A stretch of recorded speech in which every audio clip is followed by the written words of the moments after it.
আমি এই হাদিসটির প্রেমে পড়ে গেছি। আপনি যখন নীরবে ঘরে বসে কান্না করেন, আল্লাহ তখন ফেরেশতাগণদের উদ্দেশ্য করে বলেন, কোন জিনিস আমার এই বান্দার চোখে পানি আনলো? ফেরেশতাগণ বলেন, আপনার বান্দা সুখে নেই, আপনার বান্দা অনেক দিন হাসেনি।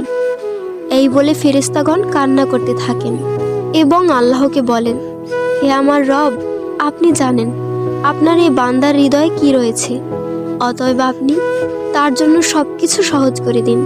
আল্লাহ বলেন, আমার এই বান্দা এমন কিছু জীবন থেকে হারিয়ে ফেলেছে যা সে অধিক ভালোবেসেছিল। অতএব আল্লাহ বলেন, আমি শপথ করছি, আমার বান্দা তার জীবন থেকে যা হারিয়েছে এর চেয়ে উত্তম জিনিস তাকে এনে দেব, যা দেখে দুনিয়া ও আখিরাতের সবাই বিস্মিত হবে। আলহামদুলিল্লাহ।